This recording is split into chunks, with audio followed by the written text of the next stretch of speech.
Em nome do Pai, do Filho e do Espírito Santo. Amém.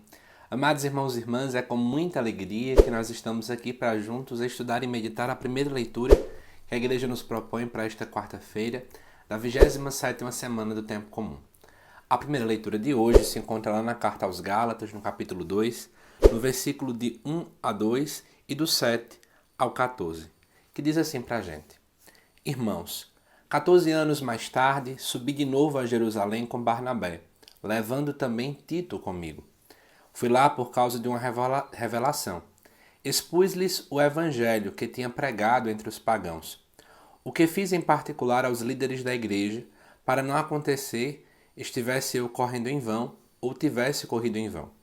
Pelo contrário, viram que a evangelização dos pagãos foi confiada a mim, como a Pedro foi confiada a evangelização dos judeus.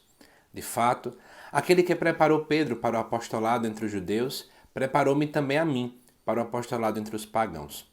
Reconhecendo a graça que me foi dada, Tiago, Cefas e João, considerados as colunas da igreja, deram-nos as mãos a mim e a Barnabé, como sinal de nossa comunhão recíproca. Assim ficou confirmado que nós iríamos aos pagãos e eles iriam aos judeus.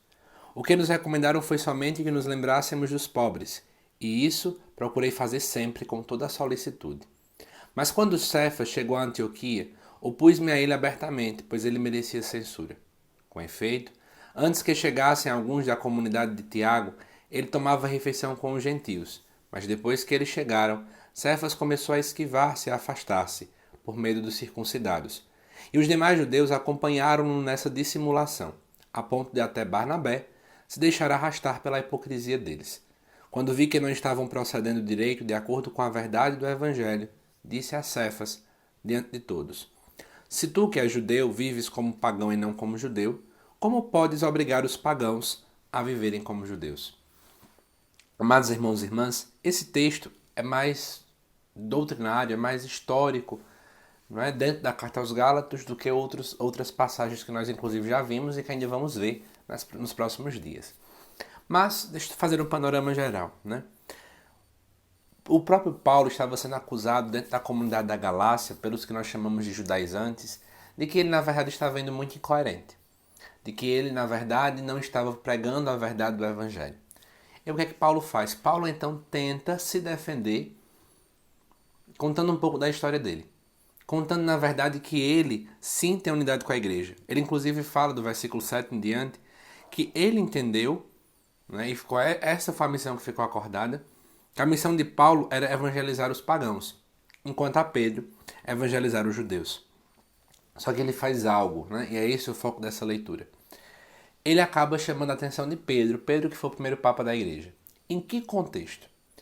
Pedro estava sentado na mesa com pessoas pagãs, comendo junto com os pagãos. E aí, na verdade, quando ele vê que o povo da igreja de Tiago chega, a igreja de Tiago que era defensora, né, digamos assim, radicalmente, da circuncisão para aqueles que eram pagãos, o próprio Pedro então começa a se esquivar, a se esconder diante dessa realidade, com medo do julgamento, com medo do que aquele povo ia dizer. E aí é onde começa o grande problema. Por quê? O próprio Paulo percebe nisso aí, em Pedro, algo quase como uma falsidade, né? Se escondendo disso aqui, Pedro, como é que pode? Então, na verdade, o que é que acontece?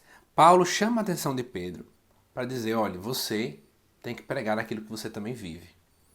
Porque ele vai dizer, não é? Como é que você fica anunciando ao povo uma coisa se você faz outra? Usando esse argumento de Paulo, aquilo que Paulo fez, isso fica também uma lição para a gente. A gente não pode, amados irmãos e irmãs, dizer uma coisa e viver outra. A nossa pregação, o nosso ensino, a nossa fala precisa ser condizente com aquilo que a gente vive, com aquilo que a gente de fato vive, seja na frente do povo, seja escondido das pessoas. Que o nosso coração alargue-se diante dessa certeza, não é? Eu preciso ser condizente com aquilo que prego. Isso é testemunho de vida. E sem testemunho de vida, a gente não toca o coração de Deus.